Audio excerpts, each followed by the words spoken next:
નમસ્કાર દર્શક મિત્રો, જનરલ ન્યૂઝમાં આપનું સ્વાગત છે। વાઘોડિયા નગરમાં આજે વહેલી સવારથી સમી સાંજ સુધી ખાબકેલ 4 ઇંચ વરસાદે વાઘોડિયાના અનેક વિસ્તારોમાં જળબંબાકારની સ્થિતિનું નિર્માણ કર્યું હતું। વરસાદે પાણીના નિકાલ નહીં થતાં મુખ્ય રોડ પર તેમજ નીચાણવાળા વિસ્તારોમાં પાણી ફરી વળ્યા હતા।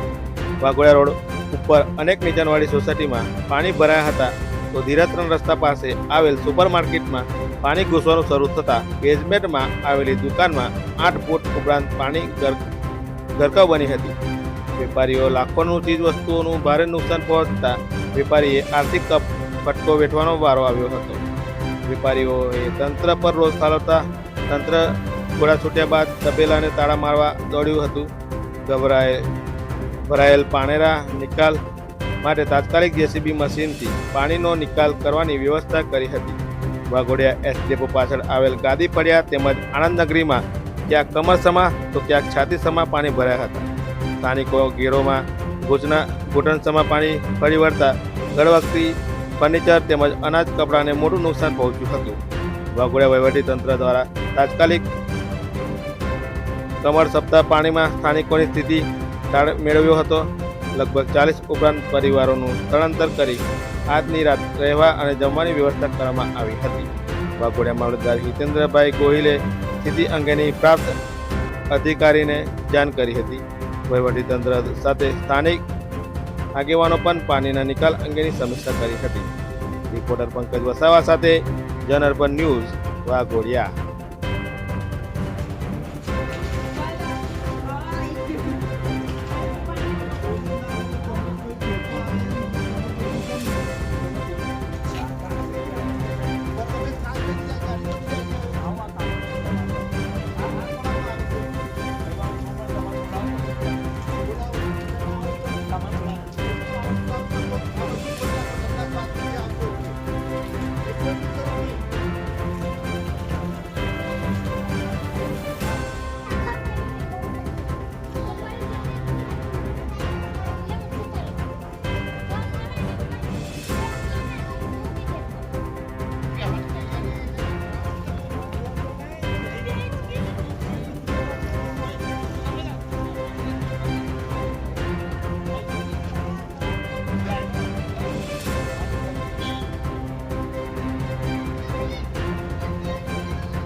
છેલ્લા 3 કલાકથી 3-4 કલાકથી જે વરસાદ પડે છે એના આધારે જે નીચાણવાળા વિસ્તારો છે જેમાં હાલ પાણી ભરાયા છે, જેમાં હું અને મારી ટીમ જાતે સ્થળ નિરીક્ષણ કર્યું છે।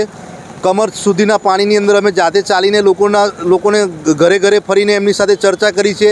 એ લોકોને ઘરમાંથી બહાર નીકળી એમને રહેવા માટેની વ્યવસ્થા કરવામાં આવી છે, સાથે સાથે જમવાની એમને ત્યાં જ રેસિડન્ટ માટે વ્યવસ્થા કરી છે। એ અને તમામ નગરના જે લોકોના ઘરોમાં પાણી ભરાય છે એમને એક મારી વિનંતી છે કે આવું કંઈ પણ હોય તો આપણી કુમારસારા વાઘોડિયાની કુમારસારા છે જેની અંદર રહેવાનું અને તેની જમવાની વ્યવસ્થા અમારા વાઘોડિયા નગરપાલિકા અમારા તંત્ર તરફથી કરવામાં આવી છે। અસ્તુ સાહેબ, છેલ્લા 3 કલાકથી આપ પણ ખરા વરસાદમાં ફરી રહ્યા છો, કેટલા કુટુંબની સ્થળાંતર કર્યું છે અને કયા પ્રકારની બીજી અન્ય ગામોમાં વ્યવસ્થા કરવામાં આવશે? છેલ્લા 3 કલાકથી જે વરસાદ પડે છે અત્યારે તો અમે સર્વે કરી રહ્યા છે કે કોના ઘરમાં કેટલું પાણી છે, કેવી હાલત છે। એ જોતાં એવું લાગે છે કે કમસે કમ 30-40 લોકોને રેસ્ક્યુ કરવાની સ્થળાંતર કરવી પડે એવી પરિસ્થિતિ ઊભી થાય એવી છે, જેના માટે અમારું તંત્ર સજ્જ છે। રહેવાનું ખાવા પીવાની વ્યવસ્થા અત્રેથી કરવામાં આવેલી છે। સાહેબ, હજુ પણ જો રાત્રે વધુ વરસાદ પડે તો પરિસ્થિતિ વણસે એવી છે, જિલ્લા વહીવટીતંત્ર દ્વારા કઈ મદદ માંગવામાં આવી છે? જો વધુ વરસાદ પડશે તો એક મામલતદાર તરીકે મારી પોતાની ખુદની ફરજ છે કે મારા વાઘોડિયા તાલુકાના કોઈને પણ કોઈ પણ રીતે કોઈ પણ બીજી અડચણ ના આવે, કોઈને કોઈ તકલીફ ના પડે એ માટે જાતે અને મારી ટીમ દ્વારા તમામ સુવિધાઓ અમારાથી બનશે તમામ સુવિધાઓ અમે આપવામાં આવશે।